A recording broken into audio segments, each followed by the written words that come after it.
guys, assalamualaikum warahmatullahi wabarakatuh. Jumpa lagi dengan saya Ani UMT. Pada kesempatan ini saya akan membahas tentang angka kecukupan gizi yang dianjurkan. Nah, sebelum kita membahas lebih lanjut ya, mohon dukungannya teman-teman untuk memberikan like, subscribe, and share supaya video ini lebih berkembang lagi dan bermanfaat untuk yang lainnya. Terima kasih. Nah, sebelum kita lebih lanjut ya membahas tentang angka kecukupan gizi, di sini ada beberapa istilah yang digunakan untuk penerapan angka kecukupan gizi ya. Di sini ada 3 negara. Sebenarnya masih banyak ya yang menggunakan istilah-istilah tentang angka kecukupan gizi ini. Nah, untuk Indonesia kita menggunakan angka kecukupan gizi ini atau kita singkat dengan AKG ini sebagai terjemahan dari RDA atau Recommended Dietary Allowance. Nah, sementara untuk Filipina menggunakan istilah Recommended Energy and Nutrient Index atau RANI ya. Nah, untuk Amerika Serikat mereka mulai menggunakan istilah ini pada tahun 1997 atau disebut dengan IOM ya 1997 menggunakan istilah Dietary Reference Intake atau DRI. Nah, untuk pengertian angka kecukupan gizi ini ya, merupakan rekomendasi asupan berbagai nutrien esensial yang perlu dipertimbangkan berdasarkan pengetahuan ilmiah ya teman-teman, agar asupan nutrisi tersebut cukup memadai untuk memenuhi kebutuhan gizi pada semua orang yang sehat. Ya teman-teman, pada orang yang sehat. Nah, bagaimana untuk yang sakit nanti ya? Untuk pada pasien yang sakit ada lagi perhitungannya. Nanti kita tambah faktor ini ya, faktor resikonya. Nah, untuk AKG atau angka kecukupan gizi ini juga dapat dijadikan bahan pertimbangan untuk menghitung kebutuhan nutrisi atau nutrien ya teman-teman. Nah, kalau misalnya teman-teman ya ingin mengatur nutrisinya atau ingin menghitung kebutuhan kalori ya, protein, lemak ya, bisa menggunakan angka kecukupan gizi ini atau AKG ini ya. Nah, kalau misalnya teman-teman yang obes ya bisa menggunakan atau pengen berat badannya ideal ya, acuannya bisa seperti ini menggunakan tabel AKG ya atau sebaliknya.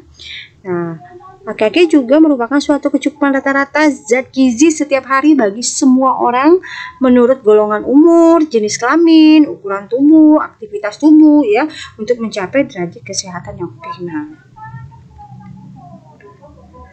Untuk fungsi atau manfaat AKG di sini yaitu AKG ini sebenarnya teman-teman sebagai acuan ya, sebagai acuan dalam menilai kecukupan gizi seseorang, kemudian sebagai acuan dalam menyusun ya makanan sehari-hari, kemudian sebagai acuan perhitungan dalam perencanaan penyediaan pangan tingkat regional maupun nasional, kemudian sebagai acuan pendidikan gizi serta sebagai acuan label pangan yang mencantumkan informasi nilai gizi. Nah, kalau misalnya teman-teman pernah jajan ya ciki ya atau biskuit atau yang lainnya ya, coba nih pernah lihat di belakangnya itu kan ada tuh ya label pangannya atau informasi gizinya. Nah, dilihat di situ proteinnya, lemaknya dan sebagainya, dilihat di situ ya.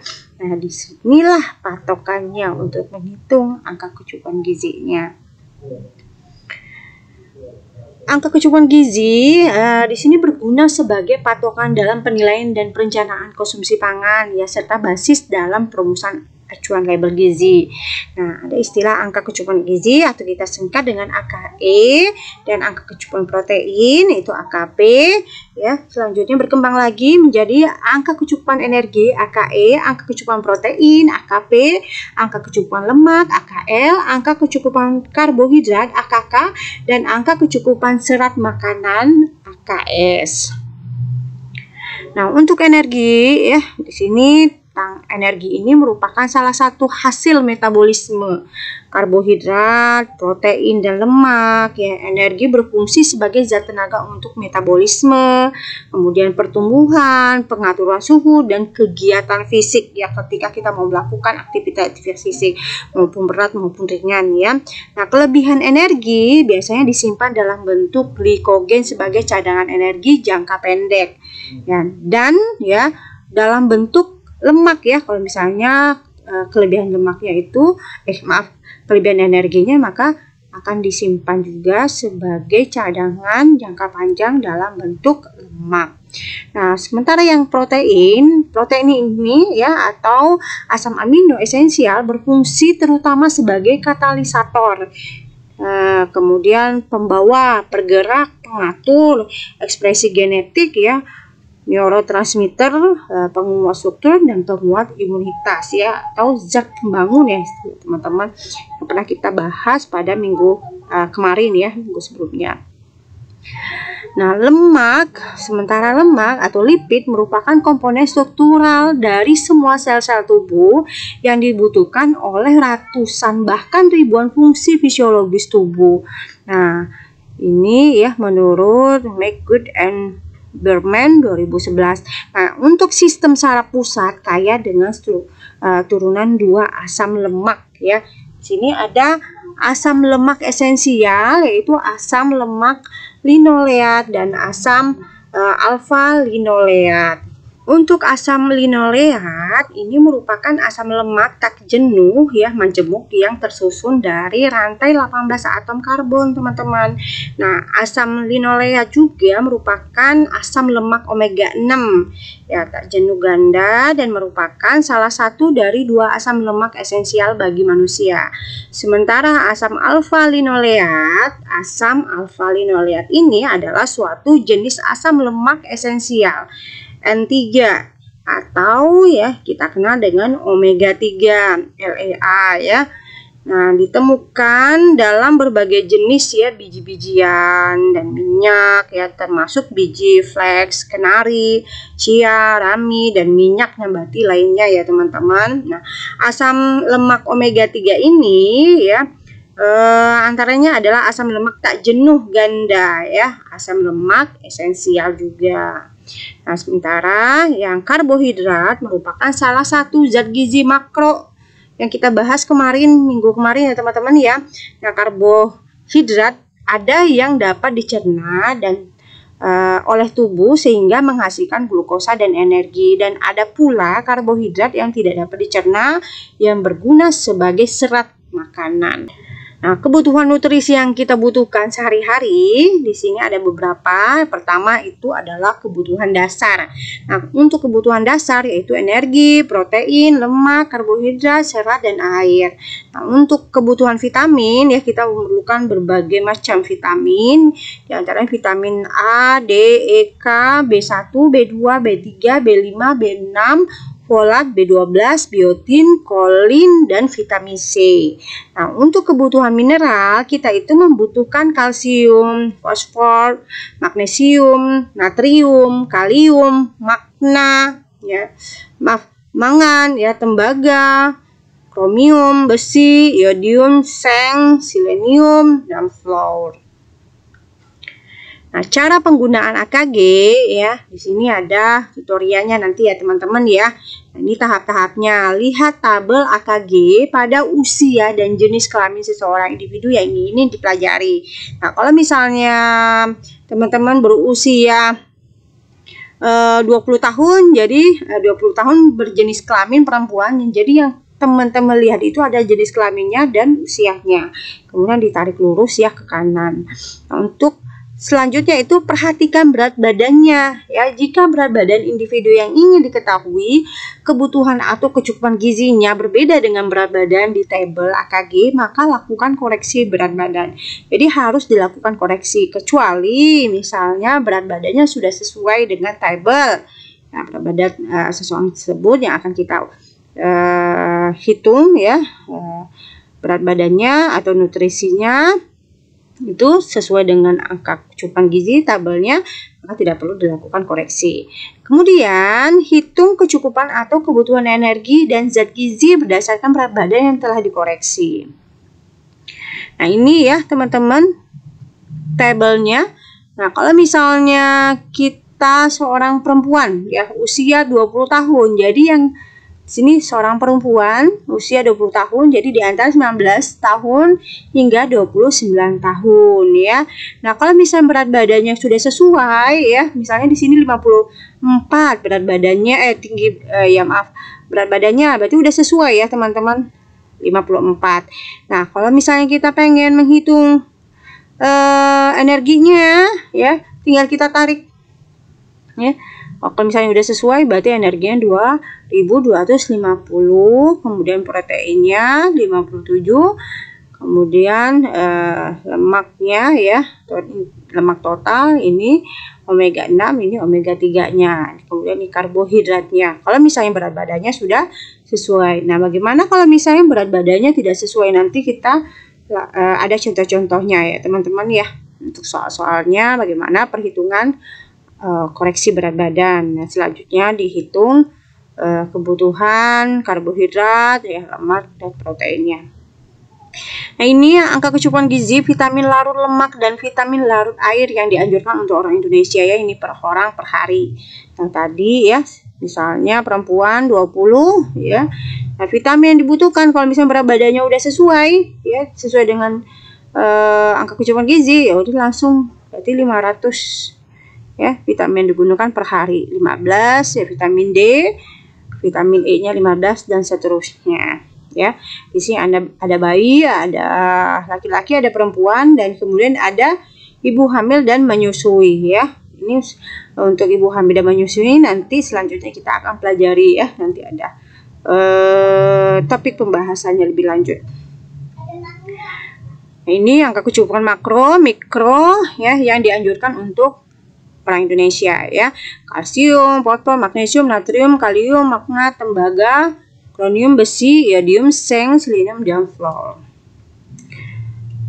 Nah, selanjutnya ya, kita langsung ke contoh soal ya teman-teman. Di sini sebagai contoh, jika seorang anak laki-laki ya, kita katakan anak laki-laki A usia 8 tahun, berat badannya itu 24 kg, maka berat badan standar di tabel itu 1,1 AKG adalah 27 kg. Nah, sehingga faktor koreksi berat badan, ini rumusnya teman-teman, berat badan saat ini dibagi dengan berat badan standar pada tabel AKG. Nah, misalnya berat badan saat ini itu adalah 24 kg.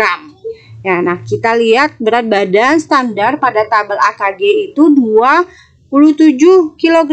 Maka kita bagi 24 dibagi 27 itu adalah 0,88.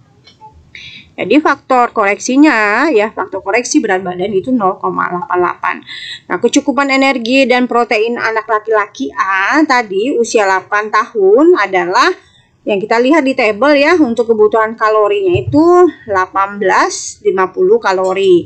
Sementara yang protein 49 gram ya.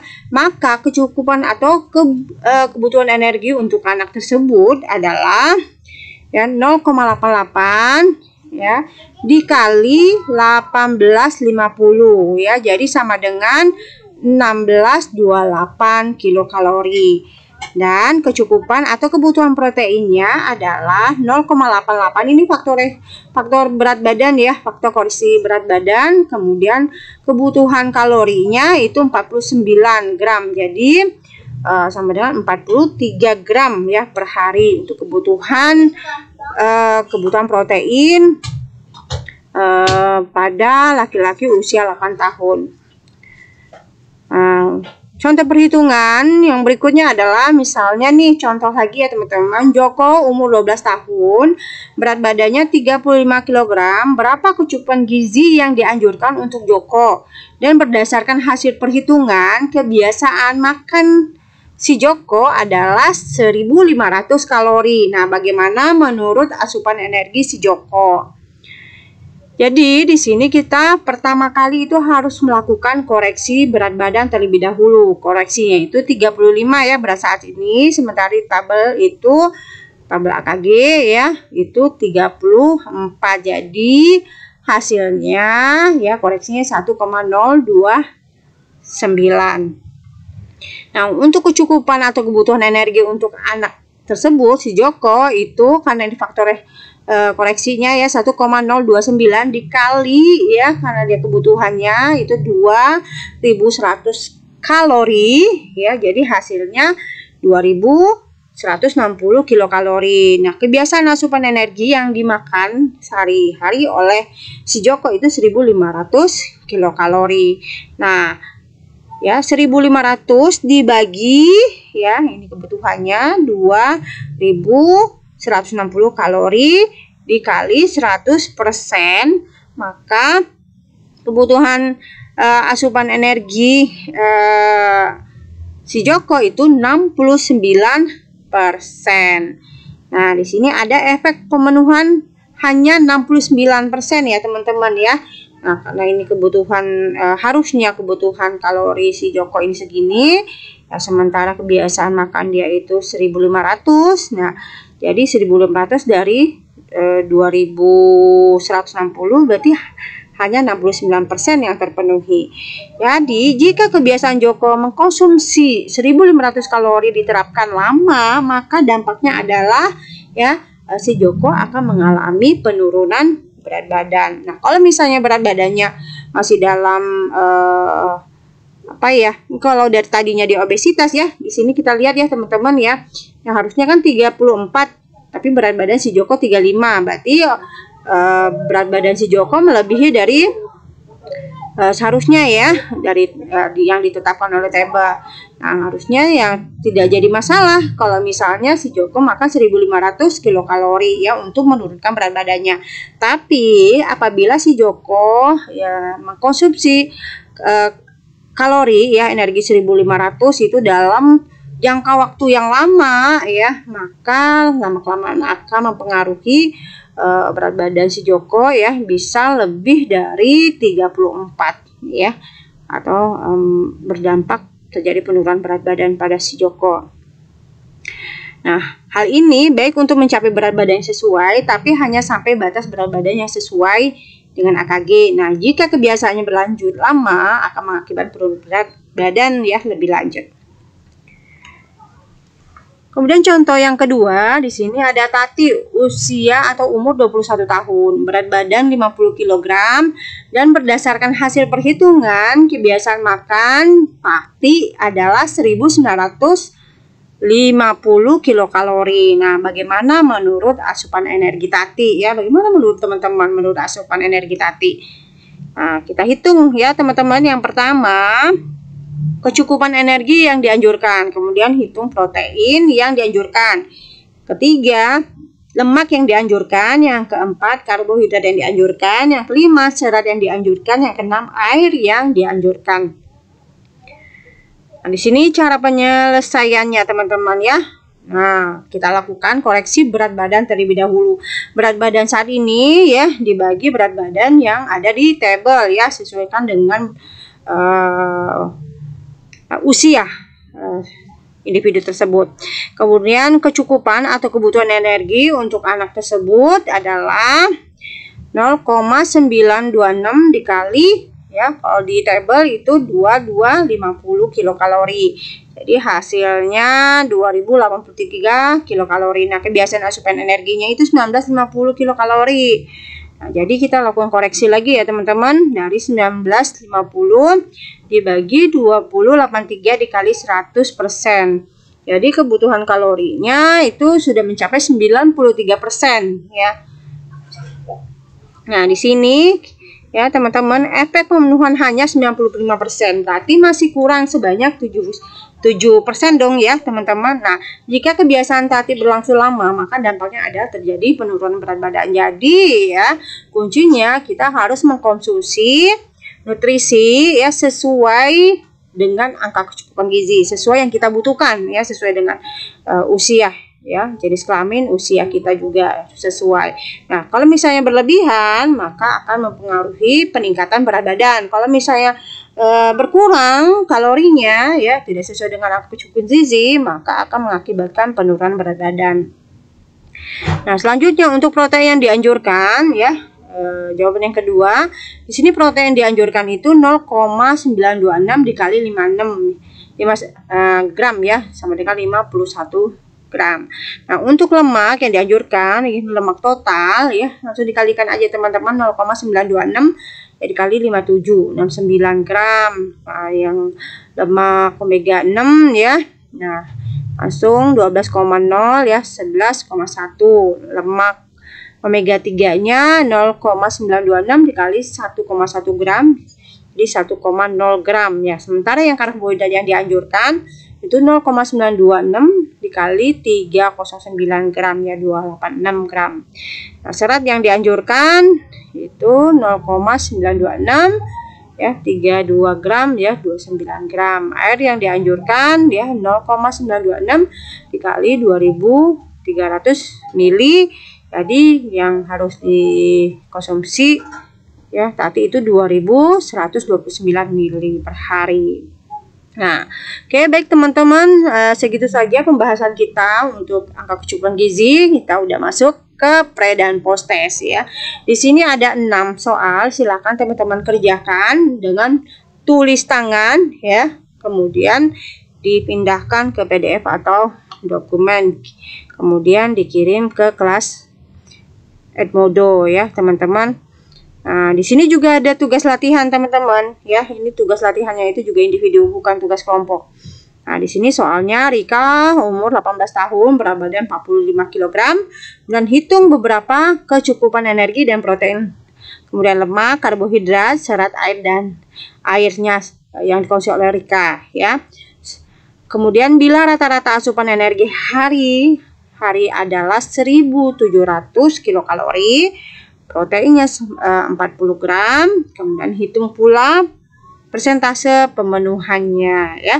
Silakan dikerjakan, ya, secara individu dengan tulis tangan di buku masing-masing. Jangan lupa di buku masing-masing, ya, sebelum dipoto itu ditulis dulu identitasnya, nama, NIM, semester, ya. Kemudian difoto, dipindahkan ke dokumen atau PDF, ya. Jadikan satu dengan kuis tadi, ya, pre dan post, jadikan satu. Tugasnya jadi cukup 1 kali pengiriman, ya. Jadi satu mahasiswa 1 kali pengiriman.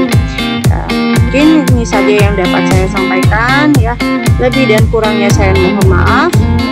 Sebelum saya menutupi, ya, setelah kita mengucapkan hamdalah terlebih dahulu, alhamdulillahirabbil alamin, ya, untuk pembahasan kita berakhir. Jangan lupa juga teman-teman berikan like, subscribe, and share supaya video ini lebih berkembang lagi dan bermanfaat untuk yang lainnya. Terima kasih. Wassalamualaikum warahmatullahi wabarakatuh.